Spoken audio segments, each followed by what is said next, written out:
Dealing with a little bit of red skin? Let's discuss how to fix that.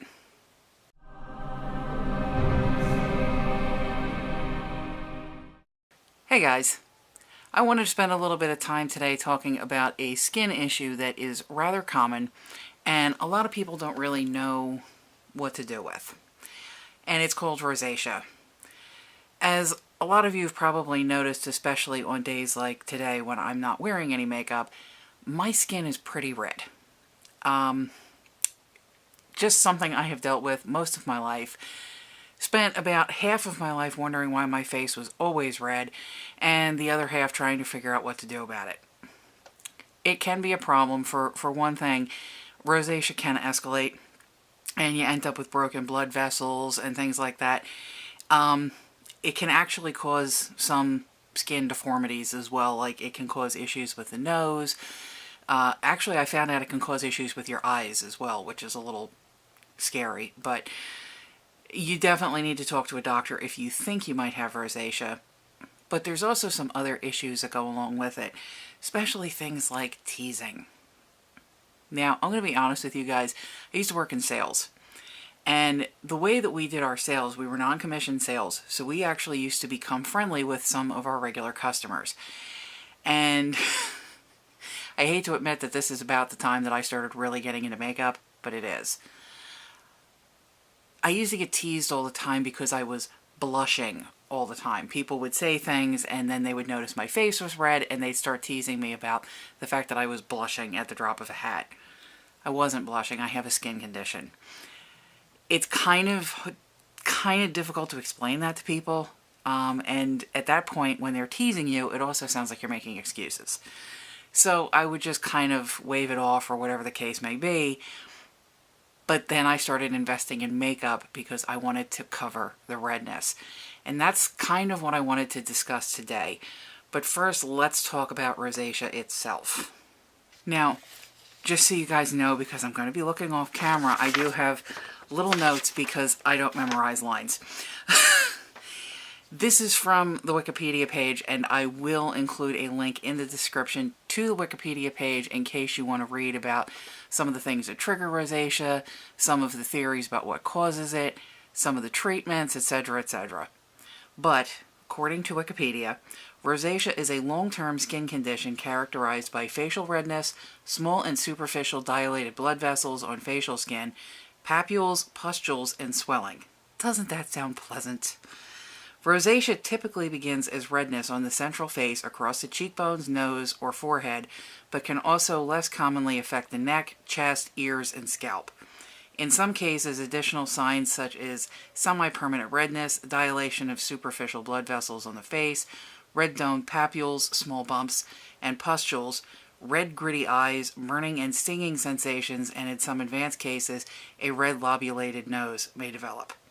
Rosacea affects all ages and has 4 subtypes, 3 affecting the skin and the 4th affecting the eyes, ocular rosacea.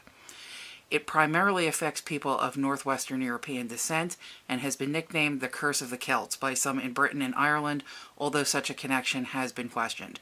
Rosacea is almost 3 times more common in women. It is commonly found in people between the ages of 30 and 50 and is more common in Caucasians. So what does all that mean? Well, discussing my own face, from what they said there, I do have it obviously on the cheeks. You can see I have it on the chin, I have it on the nose, I have it on the forehead, and yes, I do have it on my neck and my chest. I'm not so sure about it on my scalp. I haven't really paid attention, but I'm assuming if I've got it on my forehead, I probably have it on my scalp as well. It does run in my family. I know my grandmother and my grandfather on my mother's side both had it, and my mother has it as well. My father didn't have it. And I don't know about anybody on his side of the family, but I definitely know that if I get it from anywhere, it's from my mother's side of the family because everybody had it. So what do you do about it? Okay, you've got a lot of options. There's several things that you can do, and I have gotten to a point, as I've stated before, I'm 37 years old now. Back in the day, I was very concerned with it. Back when I was in sales and people were teasing me, things of that nature, I was very concerned about the redness of my skin. And I did go out and I got this stuff, or a version thereof. It's made by Clinique and it is a redness control foundation, and I want to tell you it works like a champ. It is absolutely perfect. It covers all the redness. If you do blush underneath the makeup, nobody can see it. However, it is a full coverage foundation, so it is a thick, heavy foundation, which is probably what you need if you actually want to cover it. Now, there are color correctors that you can get, and you guys have seen in most of the videos where I've actually applied makeup on film, I have used some kind of color corrector. Most recently, I have used this stuff. This is actually a palette that was designed, this particular one is by Ulta, but there's several different companies. I know Makeup Forever has a decent one. Smashbox has some. Most companies that do some kind of facial makeup will have some kind of color correcting palette or color correcting singles. And for me, I use the green, and that's supposed to counteract the red colors. I've also used this stuff, which is actually a primer, and again, it is designed to cover the redness that's on your face before you apply your actual foundation. They don't work real well for rosacea. I don't know why. They tone it down. Both of those color correcting solutions will actually tone the coloring down, but they don't make it disappear. The only thing that I have seen that actually makes it disappear is a full coverage foundation, much like the Clinique. I'm sure there are other brands that make it. If you've got a different brand that you prefer, look for something that has redness correcting in it, or look for something that is a very full coverage foundation. You just kind of got to get used to the fact that you're wearing a very heavy foundation. What I have done recently, and this is just me, you can weigh the pros and cons of this as much as you want. I've used the color correcting, and I have used this foundation. And again, I've discussed this foundation in several videos, because I love this foundation. It's like the new love of my life. It is a sheer coverage foundation. That isn't going to cover the redness at all. Okay, so what I do is I use the color correcting underneath, and then I put on the sheer foundation, and I have learned to live with it. The benefit of learning to live with it and using a sheer colored foundation, it evens it out, it smooths your skin, makes you look a little bit more flawless, and you can save a ton of money on blush. I know that sounds really stupid, but in all honesty, I don't wear blush.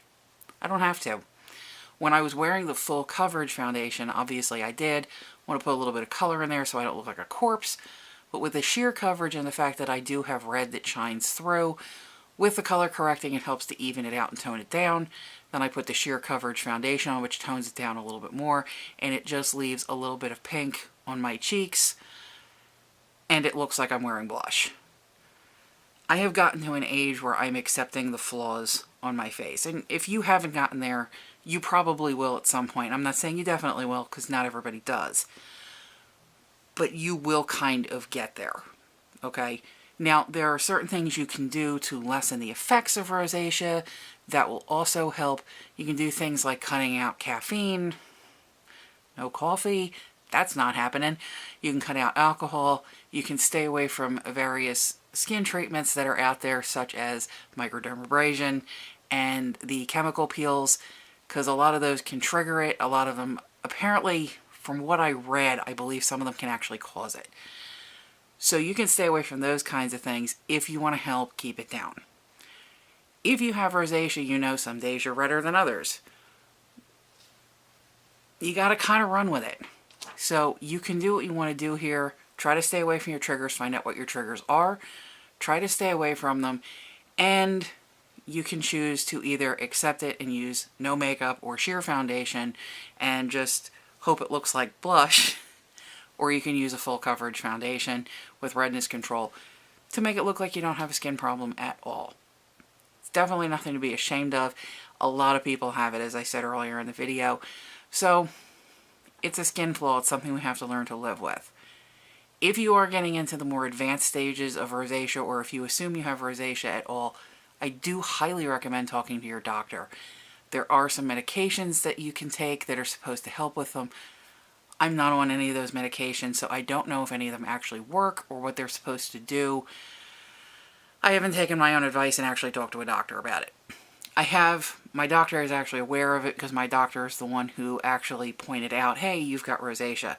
But they didn't give me any prescriptions for it, but apparently there are some that are available.